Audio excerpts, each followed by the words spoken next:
BSc, MSc, CSIR, NET, GATE, engineering mathematics, इन सब की प्रिपरेशन कर सकेंगे। आज का हमारा टॉपिक है क्वाड्रेचर। इससे पहले हम डबल इंटीग्रेशन, ट्रिपल इंटीग्रेशन कर चुके हैं। डबल इंटीग्रेशन, ट्रिपल इंटीग्रेशन पहले करने का मीन्स ये था कि हमें इंटीग्रेशन अच्छी तरह से आ जाए। आज हम करेंगे क्वाड्रेचर। क्वाड्रेचर का मीन्स क्या होता है? क्वाड्रेचर होता है किसी भी प्लेन कर्व का एरिया फाइंड करना। The process of finding the area bounded by the portion of a plane curve is called quadrature. किसी भी प्लेन कर्व का के पोर्शन, किसी भी प्लेन कर्व के पोर्शन का एरिया फाइंड करना क्वाड्रेचर कहलाता है। जैसे फॉर एग्जांपल हमारे पास कोई भी एक कर्व है, मान लिया हमारे पास ये कर्व है, तो हमारे पास ये देखो बाउंडेड एरिया कौन सा है इन दोनों का, ये वाला एरिया ना, तो हमें इस एरिया को कैलकुलेट करना है। या मान लिया कि हमारे पास एक सर्कल की इक्वेशन है, पैराबोला की जगह सर्कल ले लिया, तो हमें इस का बाउंडेड एरिया फाइंड करना है। तो बाउंडेड एरिया हमारे पास क्या है, ये भी बाउंडेड एरिया है, ये भी बाउंडेड एरिया है, और ये भी, ये सारा बाउंडेड एरिया है। ओके, अब हमें अगर बाउंडेड एरिया फाइंड करना है तो ये कंप्लीट एरिया फाइंड करना है। अब देखो अगर कोई सर्कल है x square plus y square equal to a square, तो उसके जो चार पार्ट्स होंगे वो इक्वल होंगे। मेरे डायग्राम में नहीं है लेकिन ये चारों पार्ट्स इक्वल होंगे। ये आपको पता है कि अगर हमारे पास इक्वेशन है x square plus y square equal to a square, तो हम जो भी सर्कल बनाएंगे तो ये डिस्टेंस भी a होगी हमारे पास, ये डिस्टेंस भी a होगी, इस तरह y में भी। और हमें इस कंप्लीट का एरिया फाइंड करना है, यानी बाउंडेड एरिया फाइंड करना है। तो हम क्या करेंगे, किसी भी एक पोर्शन का, क्योंकि चारों पोर्शन इक्वल है, तो हम किसी भी एक पोर्शन का एरिया फाइंड कर लेंगे। तो उस पोर्शन का एरिया फाइंड करके उसे हम 4 से मल्टीप्लाई कर देंगे, क्योंकि जो एरिया यहाँ पर आएगा सेम एरिया यहाँ पर होगा, सेम यहाँ पर, सेम यहाँ पर। तो हम किसी भी एक सिंगल पार्ट का एरिया फाइंड कर लेंगे, उसे 4 से मल्टीप्लाई कर देंगे, तो हमारे इस पूरे सर्कल के लिए चारों पार्ट्स का एरिया हो जाएगा। ओके, बाकी और भी टाइप के क्वेश्चन होंगे जिसे हम एग्जांपल्स में करेंगे, लेकिन आपको ये पता होना चाहिए बाउंडेड एरिया, किसी भी प्लेन कर्व का बाउंडेड एरिया किस तरह से कैलकुलेट करना है। अब ये भी कंडीशन हो सकती है, जैसे हमने यहाँ पर लिखा कि x square equal to 4ay है, या हो सकता है y square equal to 4ax हो, यानी या तो x y का फंक्शन होगा या y x का फंक्शन होगा। दोनों ही कंडीशन पॉसिबल है ना। एरिया फाइंड करना है हमें, तो एरिया फाइंड करने के लिए हमें जो भी कर्व गिवन होगा उस कर्व के लिए इक्वेशन गिवन होगी। कर्व का मीन्स क्या है, इक्वेशन। इक्वेशन होगी तभी कर्व बनेगा। तो हमें एक इक्वेशन गिवन होगी, वो equation x is equal to function of y हो सकता है और y is equal to function of x हो सकता है। अगर हमारे पास x is equal to function of y है, एरिया फाइंड करना है, तो एरिया क्या होगा, देखो x y पर डिपेंड करता है, तो जो इंटीग्रेशन होगा वो y के रिस्पेक्ट में होगा। अब x की वैल्यू है, हमें x की वैल्यू गिवन है y पर, तो एरिया क्या हो जाएगा, x dy। अगर y ये फंक्शन ऑफ x है, देन एरिया किसके इक्वल हो जाएगा। अब y ये फंक्शन ऑफ x, यानी y x पर डिपेंड करता है, तो y की पूरी वैल्यू x में पुट कर देंगे, यानी इंटीग्रेशन किसके रिस्पेक्ट में हो जाएगा, x के रिस्पेक्ट में हो जाएगा। तो एरिया क्या हो जाएगा हमारे पास, y dx, यानी y की वैल्यू हम पुट करेंगे, साथ में इंटीग्रेशन कर दिया, y की वैल्यू x पर डिपेंड करती है, तो इंटीग्रेशन किसके रिस्पेक्ट में होगा, x के रिस्पेक्ट में। अगर इंटीग्रेशन y के रिस्पेक्ट में है तो यहाँ पर लिमिट y के लिए आ जाएगी, अगर इंटीग्रेशन x के रिस्पेक्ट में है तो यहाँ पर लिमिट x के लिए आ जाएगी। ओके, तो देखो ये सब मैंने यहाँ पर लिखा हुआ है। अगर हमारे पास कर्व की जो इक्वेशन है वो इस टाइप से है, y इक्वल टू fx की फॉर्म में, तो एरिया क्या होगा, इंटीग्रेशन ऑफ y dx, जहाँ पर लिमिट x1 से x2 होगी।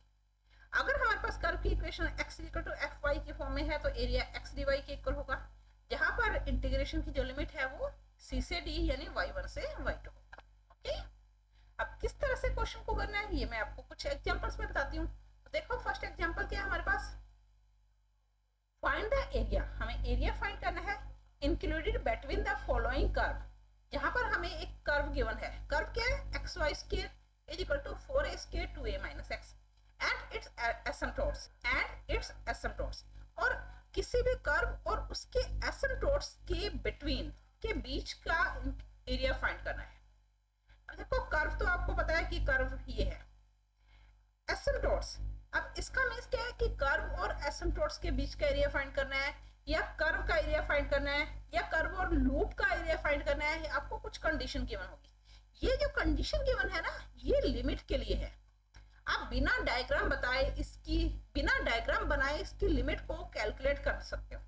आपको डायग्राम बनाने की जरूरत नहीं है, आप इसकी लिमिट को डायरेक्ट ही बता सकते हो। किस तरह से, वो देखो मैं आपको बताती हूँ। हमें सबसे पहले एरिया फाइंड करना है।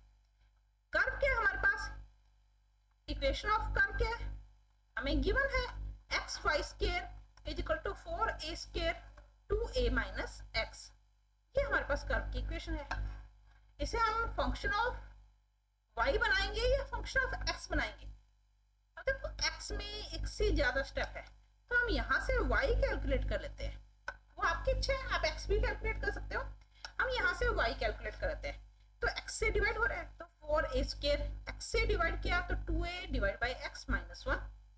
It means y is equal to 2a, root में x एलसीएम लिया तो 2a माइनस x अपॉन में x। It means y is a function of x। और अगर y is a function of x है, then area क्या हो जाएगा हमारे पास।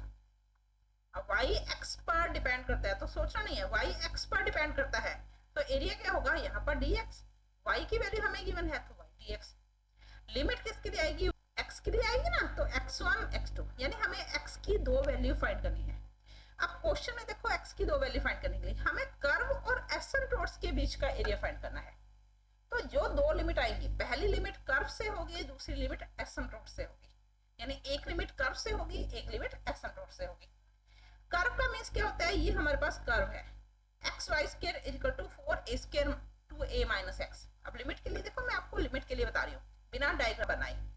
फॉर कर्व के लिए हमारे पास कर्व की इक्वेशन क्या है, x y square is equal to 4a 2a minus x, ये है ना। अगर हमें कर्व के लिए लिमिट निकालनी है, लिमिट किसकी निकालनी है, एक्स की वैल्यू फाइंड करनी है। तो एक्स की वैल्यू फाइंड करने के लिए हम क्या करेंगे, पूरी इक्वेशन में y को 0 रख देंगे। ओके, आई रिपीट, अगर हमें x की वैल्यू फाइंड करनी है तो हम क्या करेंगे, कर्व की इक्वेशन में y को 0 रख देंगे। अगर हमें y की वैल्यू फाइंड करनी है तो हम कर्व की इक्वेशन में x को 0 रख देंगे। तो for x y equal to 0, y को 0 रखा तो हमारे पास देखो 0 4a 2a minus x. It means x is equal to क्या आ रहा है, 2a। तो x की एक लिमिट तो हमारे पास 2a होगी। Okay, clear. अगर हमें कर्व के लिए लिमिट फाइंड करनी है, y की लिमिट फाइंड करनी है तो हम x को 0 रख देंगे, x की लिमिट फाइंड करनी है तो हम y को 0 रख देंगे। सिंपल सा मेथड है ना। अब सेकंड है हमारे पास एसिम्पटोट्स के लिए। और एसिम्पटोट्स, अब एसिम्पटोट्स में क्या होता है, आप लोगों ने एसिम्पटोट्स पढ़ा होगा, मैंने अभी तक एसिम्पटोट्स की वीडियो नहीं करवाई। नेक्स्ट हम जब डिफरेंशिएशन करेंगे तो उसमें एसिम्पटोट्स करेंगे। लेकिन मैं आपको सिंपल से, एसिम्पटोट्स के 3 मेथड होते हैं। हमारा जो एरिया फाइंड करने का इस चैप्टर में जो एसिम्पटोट्स यूज होगा वो सिंपली फर्स्ट मेथड से यूज होगा। अब फर्स्ट मेथड क्या होता है कि हमारे पास जो भी कर्व गिवन है x y square is equal to 4a 2a minus x, ये कर्व है। अब एसिम्पटोट्स कैसे फाइंड करते हैं, एसिम्पटोट्स हमें x की वैल्यू फाइंड करनी है, हमें x की वैल्यू फाइंड करनी है। अब एसिम्पटोट्स का फर्स्ट मेथड क्या है, एसिम्पटोट्स फाइंड करने का फर्स्ट मेथड क्या है, अगर हमें x की वैल्यू फाइंड करनी है तो y की हाईएस्ट पावर के कोएफिशिएंट को लेंगे और उसे इक्वल 0 कर देंगे। ओके, आई रिपीट, अगर हमें एसिम्पटोट्स फाइंड करने हैं, एसिम्पटोट्स होता क्या है, y is equal to mx plus c, ये एसिम्पटोट्स की इक्वेशन होती है। इसके अलग अलग मेथड होंगे। फर्स्ट मेथड हमारे पास क्या है कि अगर हमें एसिम्पटोट्स से इक्वेशन फाइंड करनी है y equal to mx plus c की फॉर्म में, तो हम अगर हमें x की वैल्यू फाइंड करनी है तो हम क्या करेंगे, y की हाईएस्ट पावर के कोएफिशिएंट को इक्वल 0 कर देंगे। और एसिम्पटोट्स में y की वैल्यू भी फाइंड की जाती है, x की वैल्यू भी फाइंड की जाती है। अगर हमें y की वैल्यू फाइंड करनी है तो हम x की हाईएस्ट पावर के कोएफिशिएंट को इक्वल 0 कर देंगे। ओके, अब देखो हमें x फाइंड करना है तो हम क्या करेंगे, highest power of coefficient of taking coefficient of highest power of y, हम क्या करेंगे, taking coefficient of highest power of, हमें x फाइंड करना ना, तो highest power of y, y की हाईएस्ट पावर का कोएफिशिएंट देखो यहाँ पर क्या है, x। इसके अलावा हमारे पास y की हाईएस्ट पावर कहीं नहीं है, इज इक्वल टू 0। तो एसिम्पटोट से x की वैल्यू क्या आ जाएगी हमारे पास 0। x की दो वैल्यू आएगी, एक तो 0 दूसरी 2a। अब 0 और 2a में आपको पता है लोअर लिमिट क्या होगी और अपर लिमिट क्या होगी। 0 लोअर लिमिट होगी, अपर लिमिट 2a होगी। तो हमारे पास एरिया किसके इक्वल हो जाएगा, एरिया इज इक्वल टू क्या था क्वेश्चन, y dx, x1 और x2। तो x की लोअर वैल्यू 0, x की अपर वैल्यू 2a, लिमिट भी आ गई, y की वैल्यू भी हमें पता है, तो हम एरिया फाइंड कर सकते हैं। एरिया इज इक्वल टू 0 से 2a लिमिट, y की वैल्यू हमारे पास क्या थी 2a, रूट में 2a माइनस एक्स अपॉन में x dx। इंटीग्रेशन करेंगे, 2a कांस्टेंट है तो 2a को हमने बाहर लिख लिया, 0 से 2a माइनस एक्स अपॉन में x इन रूट dx। अब इसका इंटीग्रेशन कैसे करेंगे, मैंने डबल इंटीग्रेशन और ट्रिपल इंटीग्रेशन इसीलिए पहले करवाए थे ताकि आपको ये इंटीग्रेशन कंप्लीट समझ में आ जाए कि कोई भी इंटीग्रेशन है उसे हम किस तरह से सॉल्व करेंगे। ये देखो मैंने उस डबल इंटीग्रेशन और ट्रिपल इंटीग्रेशन में आपको बताया था कि अगर रूट में इंटीग्रेशन है तो इंटीग्रेशन का फॉर्मूला लगाने से की जगह आप क्या करोगे, बीटा गामा फंक्शन यूज करोगे। और उसके लिए हमें करना क्या है, इस वैल्यू को रूट से बाहर निकालना है, यानी हमें रूट को यहां से खत्म करना है। उसके लिए x को क्या मानेंगे हम, अब देखो 2a माइनस एक्स है तो हम x को 2a तो लेंगे ताकि 2a कॉमन आ जाए, कांस्टेंट है, कांस्टेंट चाहे रूट में कॉमन आए या बिना रूट के कॉमन आ जाए। अब यहाँ पर अगर हम 2a कॉमन लिया तो 1 माइनस होगा ना, तो 1 माइनस साइन स्क्वायर भी हमें पता है, 1 माइनस कोस स्क्वायर भी हमें पता है, 1 minus sine square cos square के इक्वल होता है, कोस स्क्वायर का रूट करेंगे तो रूट खत्म हो जाएगा। तो हम x को क्या मानेंगे, या तो 2a साइन स्क्वायर थीटा या 2a cos square theta. Okay, ये सबसे सिंपल तरीका है। dx क्या हो जाएगा हमारे पास, 2a साइन स्क्वायर थीटा है तो 2 sign theta cos theta d theta. Okay, ये वैल्यू अगर हम इस इक्वेशन में यानी एरिया में पुट करें तो area is equal to 2a constant with limit root 2a minus x की जगह 2a sine square theta upon में x की जगह 2a sine square theta, dx की जगह हम क्या रखेंगे, यहाँ देखो 4a sign theta cos theta d theta, 2a integration of with limit. अब लिमिट में चेंज क्या होगा, हमने लिमिट पुट नहीं की ना, x के लिए लिमिट 0 से 2a थी, लेकिन अब हमारा क्वेश्चन x में नहीं थीटा में है तो लिमिट में भी चेंज होगा। यानी अगर x की वैल्यू 0 है, मैं यहाँ पर लिमिट कैलकुलेट कर लूँ, if x is equal to 0 तो थीटा क्या होगा, देखो यहाँ से 2a sine square theta is equal to 0, मैं डायरेक्ट भी कर सकती हूँ लेकिन मैं आपको बता रही हूँ अच्छी तरह से। 2a कांस्टेंट है तो इक्वल में 0 चला जाएगा, means sine square theta is equal to 0 या sine theta is equal to 0। अब साइन में 0 किसके लिए होता है, 0 के लिए होता है, तो थीटा की वैल्यू 0। अगर हम x की वैल्यू को 2a ले तो देखो हमारे पास क्या आएगा, 2a is equal to 2a sine square theta, 2a से 2a कैंसिल हो गया तो sine square theta is equal to 1। अब साइन में 1 किसके लिए होता है, पाई बाई 2 में होता है, तो थीटा की value pi by 2। It means अगर x की वैल्यू 0 है तो थीटा की वैल्यू 0, अगर x 2a है तो थीटा की वैल्यू पाई बाई 2। यहाँ से 2a कॉमन आ रहा है हमारे पास तो 2a हमने कॉमन ले लिया, क्या बचा 1 minus sign square theta upon में 2a साइन स्क्वायर थीटा, इस कंप्लीट का रूट है ना तो हमने रूट कर लिया, 4a sign theta cos theta d theta. Okay, अब यहाँ देखो 2a से 2a कैंसिल हो रहा है, ये 2a एंड ये 4a, तो हमारे पास क्या देगा 8a स्क्वायर, लिमिट 0 से पाई बाई 2, यहाँ पर भी आप लिख लेना 0 से pi by 2, 1 minus sine square cos square का अगर हम रूट करें तो कोस थीटा, साइन स्क्वायर का रूट किया तो साइन थीटा, 4a को हमने इंटीग्रेशन से बाहर लिख लिया, sine theta cos theta d theta, sine से साइन कैंसिल हो गया, तो हमारे पास क्या आया यहाँ पर 8a स्क्वायर लिमिट 0 से pi by 2 cos theta and cos square theta d theta. Okay, अब यहाँ पर कौन सा फॉर्मूला अप्लाई हो रहा है, 8a square integration of cos square theta d theta limit 0 से पाई बाई 2। मैंने आपको डबल इंटीग्रेशन ट्रिपल इंटीग्रेशन के अलावा बीटा गामा फंक्शन भी करवाया है, तो बीटा गामा फंक्शन में मैं ये सब करवा चुकी हूँ। Integration beta gamma function use किस लिए होता है, इंटीग्रेशन को सिंपल वे से सॉल्व करने के लिए। तो बीटा गामा में हमने इस इंटीग्रेशन को डायरेक्ट लिखा था लिख सकते हैं साइन की पावर 0 थीटा, कोस की पावर 2 थीटा डी थीटा। अब देखो मैंने आपको एक फॉर्मूला बताया था, लिमिट 0 से पाई बाई 2 साइन की पावर m थीटा कोस की power n theta d theta is equal to gamma of m plus 1 by 2 gamma of n plus 1 by 2 upon में 2 gamma of m plus n plus 2 by 2। इस फॉर्मूले को हम यहाँ पर apply करेंगे तो इंटीग्रेशन खत्म हो जाएगा। तो area is equal to 8a square. अब देखो साइन की पावर 0 यानी m की जगह हमारे पास 0 है, कोस की पावर 2 n की जगह 2 है। तो हम यहाँ पर वैल्यू पुट करें तो देखो m plus 1 by 2 0 plus 1 by 2 okay, n plus 1 by 2 यानी 2 प्लस 1 बाई 2 अपॉन में 2 gamma of m plus n plus 2 by 2।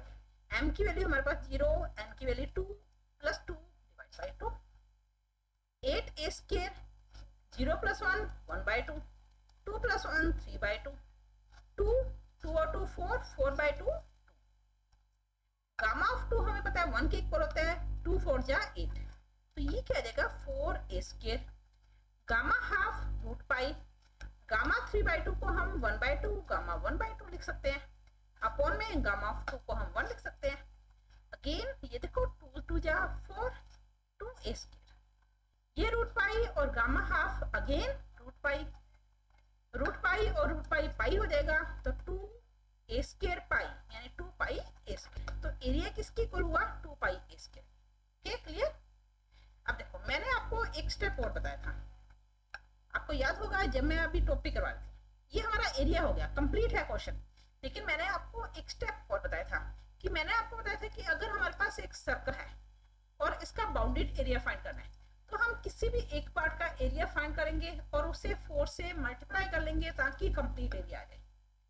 अब हमारे पास यहाँ पर जो कर्व थी वो सर्कल तो नहीं है, लेकिन जो कर्व है हमारे पास वो क्या है x y square equal to 4a square 2a minus x, या हमने ये लिखा था y square equal to 4a square 2a minus x upon एक्स। देखो वाई स्क्वायर यानी इसका जो भी डायग्राम बनेगा, हमें डायग्राम नहीं बनाना, इसका जो भी डायग्राम बनेगा वो किस में आएगा वाई के दोनों साइड में होगा। वाई की दो साइड में हमारे पास या तो इन दोनों साइड में या इन दोनों साइड में, पॉजिटिव है तो वाई की इन दोनों साइड में हमारे पास आ जाएगा वाई स्क्वायर यानी वाई की दो साइड में एरिया होगा। ओके हमने जो एरिया फाइंड किया वो वाई डी एक्स के लिए किया, यानी किसी एक सिंगल साइड के लिए। मान लो हमारे पास कर्व इन दोनों साइड में बन रहा है, ओके लगभग इस टाइप से इसका कर्व बनेगा, तो हमने जो एरिया फाइंड किया वो सिंगल साइड के लिए किया है। दूसरी साइड के लिए हमें एक और एरिया फाइंड करना है, सेम एरिया होगा जो सिंगल साइड के लिए आया वही डबल साइड के लिए दूसरी साइड के लिए होगा। तो हम दोनों साइड के लिए अलग अलग एरिया फाइंड नहीं करेंगे, हमारे पास जो एरिया आया उस एरिया को हम 2 से मल्टीप्लाई कर देंगे। ओके अगर वाई स्क्वायर है तो 2 से मल्टीप्लाई करेंगे, अगर हमारी इक्वेशन वाई क्यूब में है वहां से हम वाई कैलकुलेट करें तो हम जो भी एरिया होगा उसे 3 से मल्टीप्लाई कर देंगे, यानी जो भी डायग्राम बनेगा वो हमारे पास 3 साइड में बनेगा। अब यहाँ पर एरिया हमारे पास क्या आया 2 पाई a स्क्वायर, हम क्या लिखेंगे area included between the curve and एसिम्पटोट्स।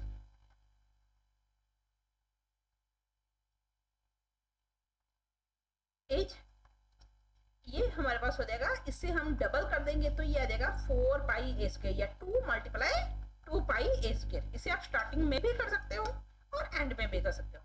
तो एरिया किसकी इक्वल हो जाएगा 4 पाई a स्क्वायर, जो कि कंप्लीट एरिया होगा गिवन कर्व का। ओके आगे सामने इस तरह से हम किसी भी कर्व का एरिया फाइंड कर सकते हैं। इसके अलावा हम नेक्स्ट वीडियो में कुछ और क्वेश्चन करेंगे। अगर आप आज के लेक्चर को अच्छी तरह से समझो, आपको आज के टॉपिक में कोई भी डाउट होगा तो आप मुझे कमेंट कर सकते हो, मैं आपके हर कमेंट का रिप्लाई करूंगी, आपके हर डाउट को क्लियर करूंगी। इसके अलावा हम कुछ और क्वेश्चन भी करेंगे, लेकिन वो नेक्स्ट वीडियो में, ताकि आपको आज का टॉपिक अच्छी तरह से समझ में आ जाए, जिससे कि नेक्स्ट वीडियो में आप क्वेश्चन को कवर कर सको। अगर आपको आज का टॉपिक अच्छा लगा तो प्लीज आप इसे लाइक करें, शेयर करें, सब्सक्राइब करें और बेल आइकन पर क्लिक करें ताकि मेरा नोटिफिकेशन आप तक पहुंच सके। धन्यवाद, मिलते हैं नेक्स्ट वीडियो में।